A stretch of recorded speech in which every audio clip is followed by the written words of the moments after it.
Bismillahirrahmanirrahim. Assalamualaikum warahmatullahi wabarakatuh. Alhamdulillahirabbil alamin. Walladzi arsala rasulahu bil huda wa dinil haqq liyudhhirahu 'ala dini kulli. Wa kafa billahi syahida.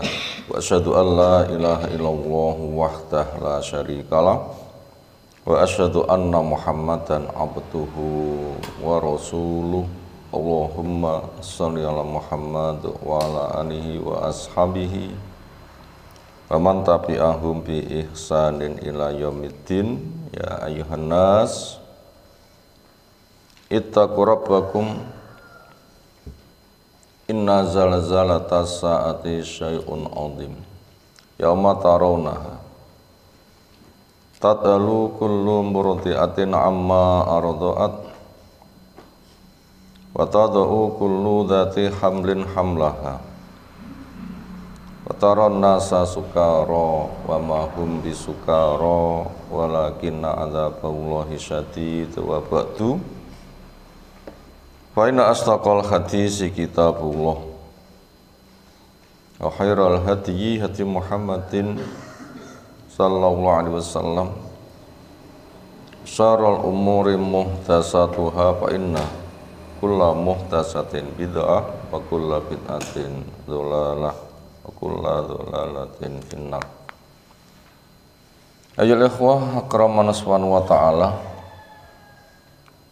tentunya kita tidak lupa doa bangun tidur kita karena besarnya nikmat yang telah diberikannya kepada kita semuanya dengan alhamdulillahilladzi ahyana ba'da ma amatana wa ilaihi nusur. Pujian kita aturkan kepada Allah yang membuat hidup kembali setelah semalaman tidur. Itu adalah kematian yang kepadanya kita kembali. Semakin ke depan pertanggungjawaban semakin berat karena masa kecil masa bermain, sementara hidup bukan untuk bermain-main. Dibutuhkan kedewasaan karena di sana penuh dengan tanggung jawab dan masing-masing orang akan lepas dari orang tuanya dan akan sowan pada Allah sendiri-sendiri. Kullun ya'ti farda, masing-masing sowan pada Allah sendiri-sendiri, noleh lihat depan belakang hanya amalnya, tinggal baik atau buruk.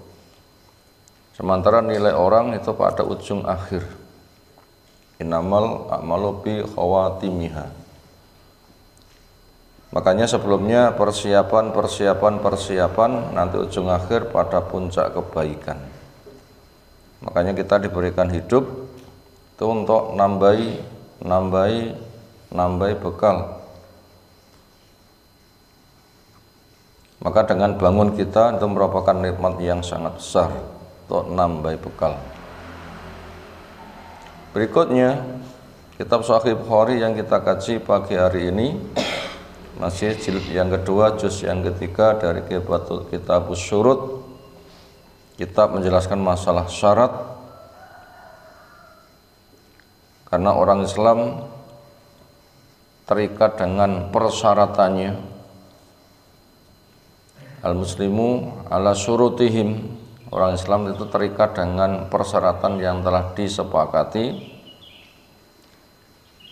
Di situ ada yang boleh, ada yang tidak boleh. Yang boleh harus dipenuhi, yang tidak boleh nggak boleh dijalankan. Misalnya orang menikah, wali perempuan mensyaratkan, anakku boleh kamu nikahi, tapi tidak boleh kau tinggal pergi ketika butuh pergi lebih dari 1 bulan umpamanya. Makanya bila sudah 1 bulan ya harus pulang. Kenapa? Syarat. Kenapa? Telah disepakati. Misalnya, tapi tidak harus begitu. Tapi andaikan ada, itu contoh, terikat dengan syaratnya. Sekarang kita masuk pada bab syurut fil wala, bab syarat-syarat di dalam urusan wala.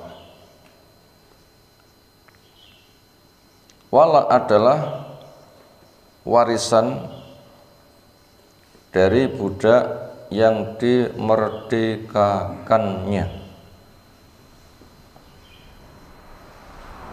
Wala adalah warisan dari budak yang dimerdekakannya.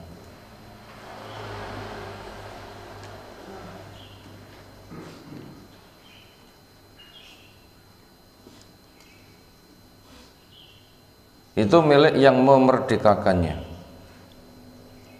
Bila ada terjadi transaksi budak milik majikan, lalu mukatab, daftar merdeka, untuk kemerdekaannya dibantu oleh seseorang.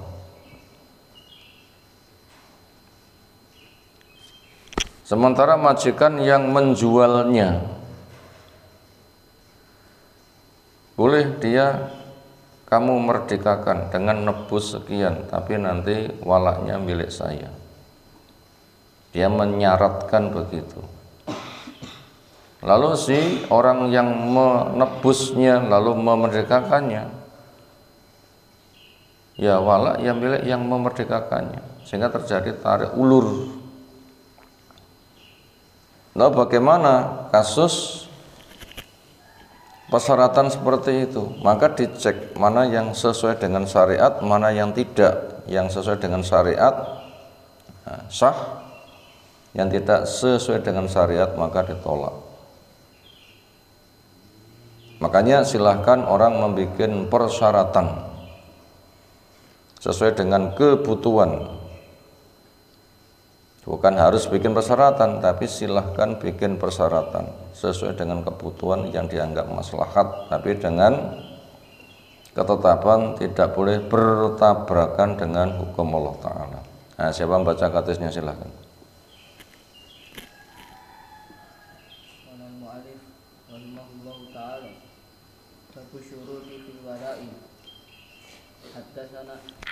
Haddatsana Ismailu qala haddatsana Malikun an Hisham bin Urwah an abihi an Aisyah qalat ja'atni Barirah faqalat katabtu ahdi ala tis'i awakin fi kulli amin uqiyatun fa'inini faqalat in ahabbu an a'uddaha lahum la yakuna wala ukali fa'altu fadhabat Barirahu ila ahliha faqalat lahum fa'abau 'alaiha faja'at min indihim wa Rasulullah sallallahu alaihi wasallam jalisun faqalat inni aradtu dzalika 'alaihim fa'abau illa an yakuna al-wala'u lahum fasami'a an-nabiy sallallahu alaihi wasallam fa akhbarat Aisyatu an-nabiy sallallahu alaihi wasallam faqala khudhiha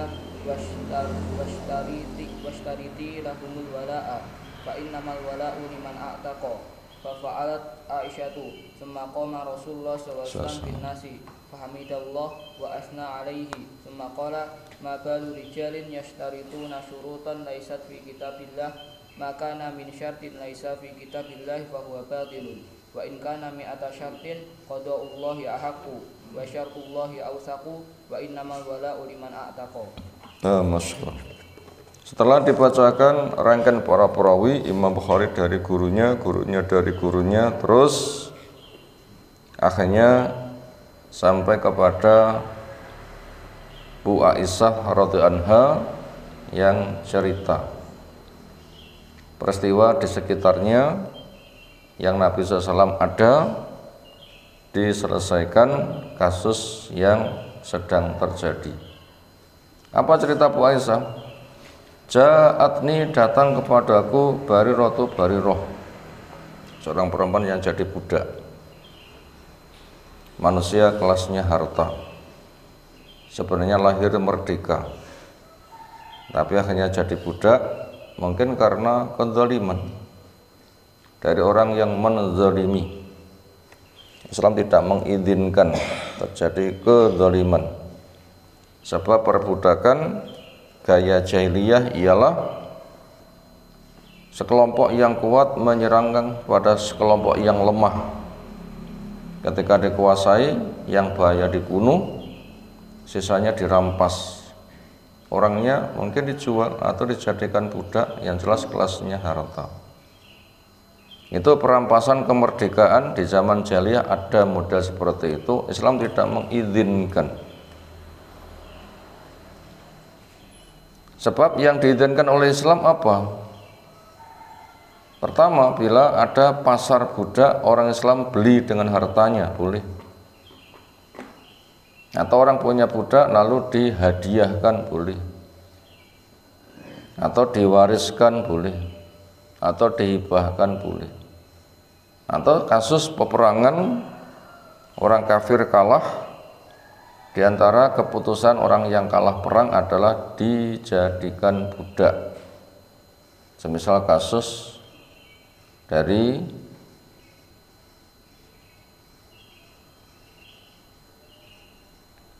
Khaybar, kasus dari Khaybar, itu para perempuan dijadikan budak. Di sana ada Sofia bintu Huyai, akhirnya menjadi milik Nabi SAW, dimerdekakan, kemerdekaannya sebagai maharnya, dan dia termasuk salah satu dari ummahatul muslimin, ummahatul mukminin. Kemudian karena asli orang itu merdeka, ketika akhirnya ada perbudakan, Islam memberikan solusi. Bila budak seorang itu ada tanda keislaman, Allah berikan keimanan, maka amat sangat dianjurkan merdekakan dia, atau dia supaya bekerja keras untuk merdeka. Atau ada denda-denda dari pelanggaran hukum, diantaranya dengan memerdekakan budak. Di sini salah satu orang ingin merdeka dengan cara mukatab, daftar kepada majikan. Pak, saya budak, ingin merdeka, saya harus nebus berapa? Senada dengan itu. Ini kisahnya Barirah begitu. Waqalat, maka Barirah yang datang pada Bu Aisyah radhiyallahu anha cerita, katabtu ahli. Bahasa gampangnya, Bu, memanggil pada Bu Aisyah, bahasa kita senada dengan itu. Saya budak, ingin merdeka dari majikanku dengan mukatab, daftar ditulis untuk merdeka harus membayar sekian. Ahli kepada majikanku ala tis'i awakin, untuk menebus diri membayar sebanyak 9 awak. Itu sekitar 2 nisabnya emas. 1 nisabnya emas itu sekitar 85 gram. Kali 2 170. Sekitar itu. Dirupiahkan ya per gramnya berapa, tinggal mengalikan saja. Yang jelas kelasnya, kalau emasnya itu murni batangan 24 karat, bisa 1 juta atau lebih. Ping 170 ya hampir 200 juta. Itu perkiraan saja. Fi kulli amin, di dalam setiap tahunnya mengangsur uqiyatun 1 awak. 170 diporo songo, nah per tahunnya berapa, sekitar itu. Ya sekitar 15-an juta lah kira-kira. Per bulannya nyiapkan dua ya sekitar 1 juta lebih dikit, atau 1 jutaan per bulan, atau 1.500.000 sekitar itu ngangsurnya per bulan. Nanti per tahunnya jadi berapa sehingga nanti lunas sekian waktu. Fa'aini maka bantulah saya, fa'aini ni maka bantulah saya.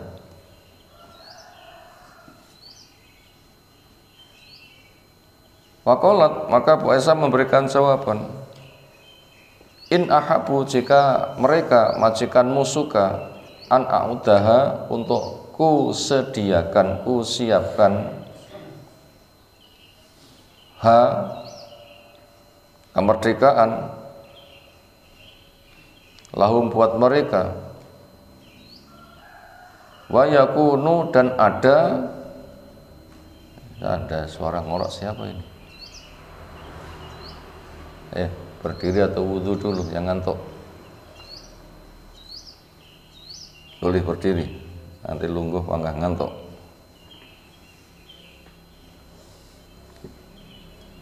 A'udaha saya sediakan awak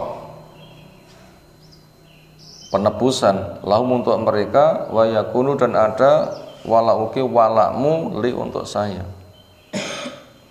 9 awak bila mereka suka saya sediakan, nanti saya bayar, bila kamu nanti mati warisanmu untuk saya. Silahkan kamu lapor kepada majikanmu. Berarti di sini ada tawar menawar, kesepakatan, persyaratan dari transaksi mereka.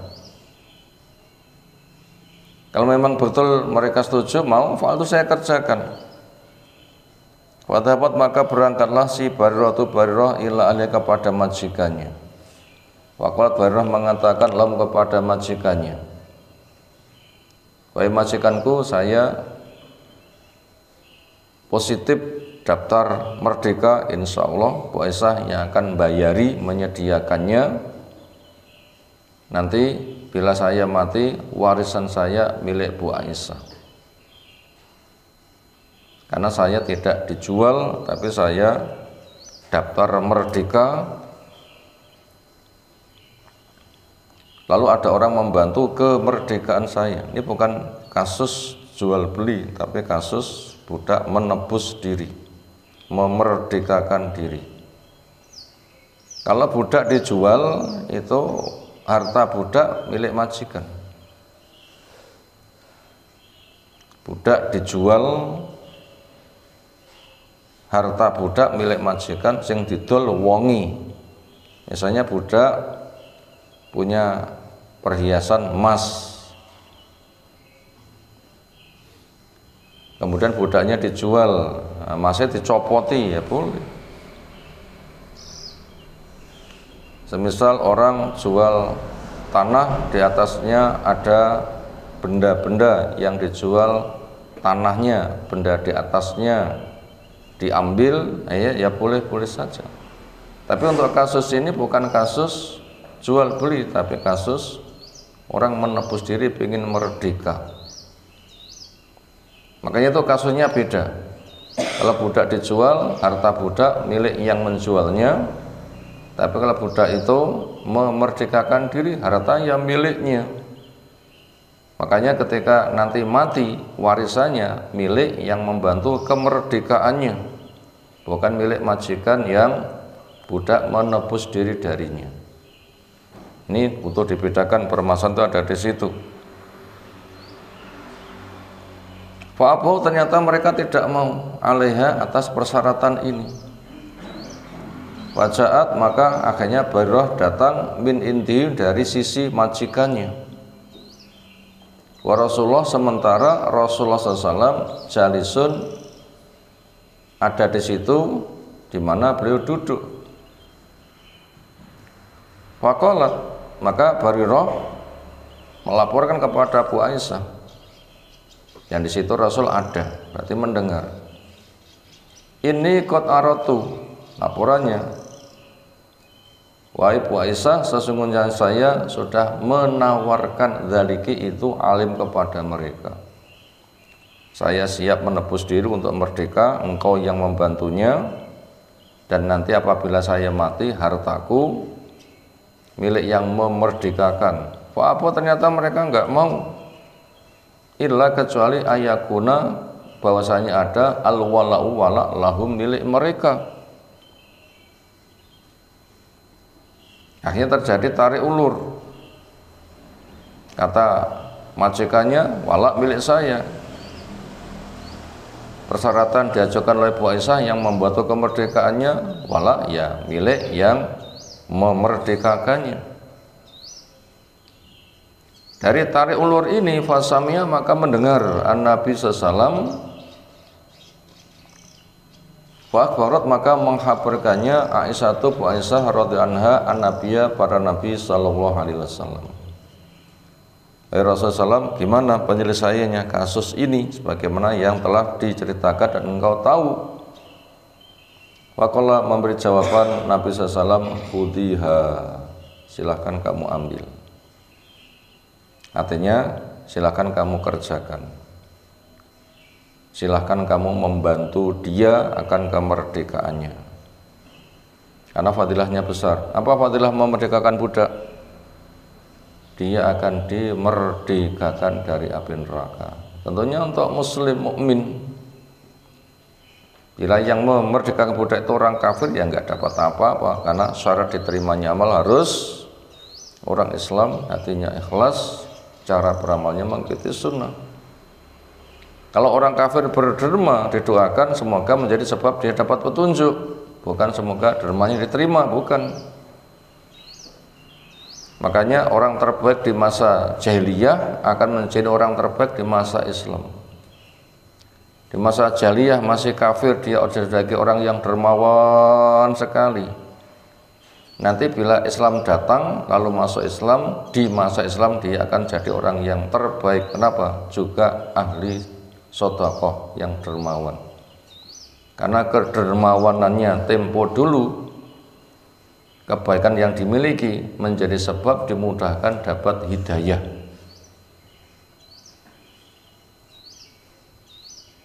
Sehingga akhirnya dia masuk Islam dan kebiasaan kedermawanannya akan berlangsung. Akhirnya jadi orang yang terbaik. Silahkan kamu ambil dia untuk kamu bantu kemerdekaannya. Wasdariti, silahkan kamu ajarkan syarat lahum kepada mereka al-wa'lu berkaitan masalah wala. Bagaimana peraturan yang datang dari langit tentang masalah wala? Wa innamal wala liman a'taqa.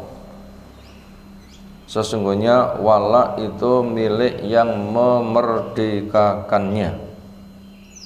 Budak menebus diri, bayar kepada majikannya, merdeka sekian, ada orang membantu.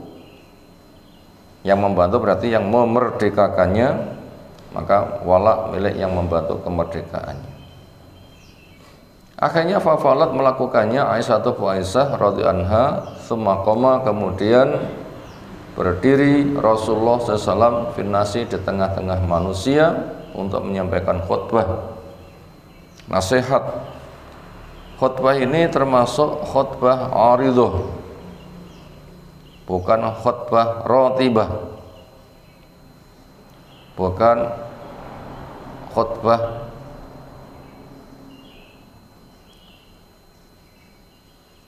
andaikan masuk kelompok ibadah mahdhuh. Khutbah sebagai sebuah kewajiban, semisal khutbah Jum'ah atau semisal, tapi khutbah aridhah mestinya tidak ada jadwal khutbah, tapi perlu disampaikan, maka disampaikan nasihat. Khutbah insidental. Apa contoh khutbah insidental? Bukan waktunya khutbah, tetapi akhirnya disampaikan. Kenapa? Ada kebutuhan mendesak. Apa contoh kasus? Pagi dijumpai ada bekas hujan, semalaman berarti turun hujan. Banyak orang memberikan tanggapan. Akhirnya Nabi SAW menyampaikan pertanyaan, semalaman Allah berfirman apa? Ya tentunya mereka tidak tahu. Akhirnya mengembalikan ilmu kepada Allah. Allah Rasul lebih tahu. Nah begitu. Akhirnya dijelaskan. Allah firmankan, ada hambaku yang iman kepadaku, ada yang kufur kepada bintang-bintang, Ada yang iman kepada bintang-bintang, kufur kepada saya. Siapa yang mengatakan kita diberi hujan semata rahmat dari Allah, ini iman pada Allah, kufur pada bintang-bintang. Dan ini benar. Tapi siapa yang ngomong kita dapat hujan karena bintang-bintang, maka dia iman pada bintang, kufur kepada Allah. Tidak boleh. Syiriknya bisa kecil, bisa besar. Bila bintang menjadi sebab turunnya hujan, syiriknya kecil, penghantar syirik besar. Bila diyakini bintang yang ngatur hujan, berarti punya sifat rububiyah, bintang itu ngatur alam, itu menjadi syiriknya syirik besar. Ternyata khutbah seperti ini namanya khutbah aridu. Termasuk kasus ini, bukan waktunya disampaikan nasihat, tetapi karena ada sebuah perlu, maka disampaikan. Ini juga khutbah aridu. Demikian juga jenazah mau disolati, itu disampaikan pesan-pesan dulu untuk menyiapkan semuanya, sehingga nanti benar cara prakteknya. Itu juga termasuk khutbah aridu. Disampaikan bila perlu, bila tidak ya enggak. Di area kuburan juga sama, mestinya ditanam, selesai nabur, mendoakan, pulang. Tapi kadang disampaikan nasihat di area kuburan. Kenapa? Karena sesuatu dibutuhkan, memanfaatkan momen, mumpung banyak orang, banyak yang belum mendengar dakwah. Ketika mereka memperhatikan kematian, lalu disampaikan pesan-pesan berkaitan kematian. Andaikan kamu nanti bekalmu apa, sehingga mereka dapat pelajaran, nah itu boleh untuk disampaikan. Itu namanya khutbah apa? Aridu. Sesuai dengan peristiwa, khutbah insidental. Dibutuhkan, disampaikan, enggak ya enggak. Makanya ketika di area kuburan ya sesekali sampaikan, sesekali tidak. Lihat kondisi. Bila kondisinya banyak orang asing, disampaikan untuk dakwah sampai kepada mereka ibrah pelajaran berkaitan tentang kematian, supaya mereka menyiapkan diri. Atau ada tradisi-tradisi nyimpang, nanti diluruskan, maka namanya khutbah aridu. Di situ Nabi SAW akhirnya qoma berdiri finnas di tengah-tengah manusia, fahamitallaha, khutbahnya diawali dengan memuji pada Allah dulu, wa asna alaih, dan menyanjung kepadanya, otomatis diiringi dengan syahadat dan sholawat, amma ba'du, summa qala, kemudian isi khutbahnya berikut. Ma balu rijalin, apa perihal orang-orang itu? Yastarituna surutan, mereka mengajukan syarat-syarat. Laisat fi kitabillah, yang syarat itu tidak ada di kitab Allah Ta'ala. Bikin syarat ya dibikin syarat, tapi jangan sampai bertabrakan dengan hukum Allah.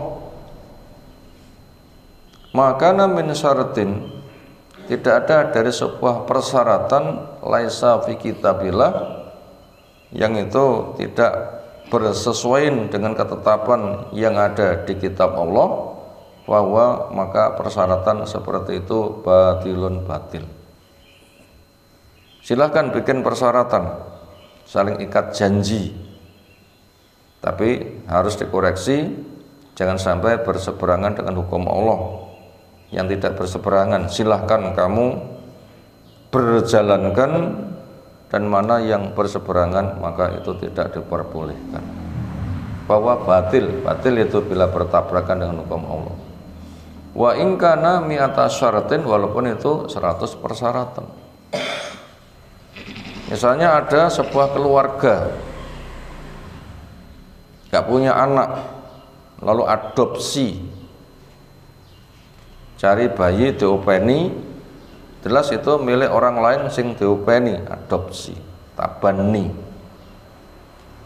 Kemudian dibawa ke pengadilan untuk dijadikan bukti. Andaikan tanah itu disertifikatkan, yang isinya adalah diakukan anak ini adalah anak kandungnya, sehingga saling bermahram, saling mewarisi, maka itu milik orang lain.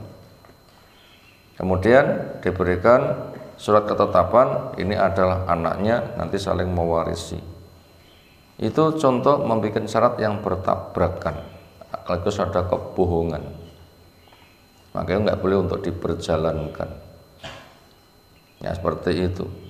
Itu walaupun jumlahnya 100.000 atau berapa, dan siapapun yang memberikan legalisir, bila itu ketetapannya bertabrakan hukum Allah, maka hukumnya adalah diharamkan. Qada'ullahi ahaqu, ketetapan Allah itulah yang hak.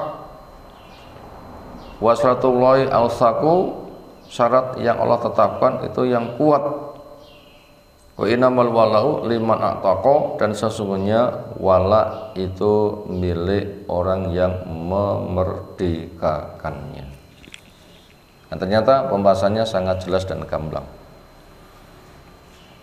Kesimpulannya berkaitan masalah perwalaan, alam perbudakan, pengen merdeka, warisan dari budak yang merdeka itu milik siapa? Ketika dia dibantu kemerdekaannya oleh seseorang, maka milik yang memerdekakannya, bukan milik majikan yang si budak menebus diri darinya. Bila ada persyaratan bertabrakan hukum Allah, wajib dibatalkan. Hukum Allah yang ditetapkan. Demikian juga semisal wasiat, wasiatnya salah, maka ya harus dikoreksi. Ini wasiat dari mayit, nanti apabila mati supaya begini-begini, sementara wasiatnya adalah salah. Nah, itu harus dikoreksi. Nggak boleh wasiat yang salah itu diperjalankan. Nah, sebagaimana Allah jelaskan ada di surah Al-Baqarah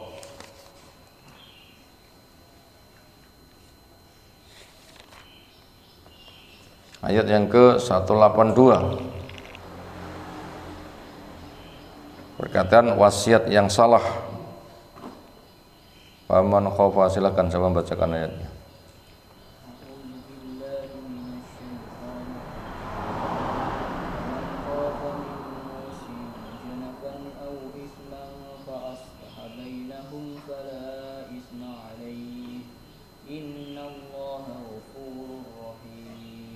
Faman khafa, maka siapa yang ada kekhawatiran, min musin, dari orang yang menyampaikan wasiat, janafan, isi wasiatnya ada penyimpangan, au isman, atau wasiatnya itu ada dosa. Saya nanti bila mati supaya diurus sebagaimana tradisi, dimandikan dengan kembang-kembang dan macam-macam. Atau bila saya nanti mati, hartaku seluruhnya saya wakafkan, padahal dia punya anak turun yang butuh pendanaan, sehingga bisa terlantar nasib anak-anak, nasib ahli warisnya. Itu contoh wasiat yang nyimpang, jelas itu ada dosa. Fa aslaha bainahum, maka orang yang khawatir mengadakan islah. Artinya fa aslaha ini kabar, tetapi punya mana perintah, harus kamu benahi. Wal isma alaih, maka membenahi enggak dosa, memang harus. Innallaha ghafurun rahim, sungguhnya Allah itu Maha Pengampun lagi Maha Penyayang. Jadi itu contoh orang punya ketetapan tapi berseberangan, maka ketetapan orang harus dikalahkan, hukum Allah harus dimenangkan. Itu untuk urusan wasiat atau urusan kesepakatan bersama dan sebagainya. Nah, itu wajib untuk diberikan koreksi, karena ketetapan Allah itu harus menjadi ketetapan yang diperjuangkan, yang dimenangkan. Nah, berikutnya babnya, hadisnya lumayan panjang, kayaknya nggak cukup untuk kita kaji pagi hari ini. Demikian satu bab yang kita sampaikan, berikutnya insyaallah bisa kita kaji di waktu kemudian. Datang kapan silahkan. Kira nggak ada. Subhanakallahumma bihamdika asyhadu an la ilaha illa anta astaghfiruka wa atubu ilaik. Assalamualaikum warahmatullahi wabarakatuh.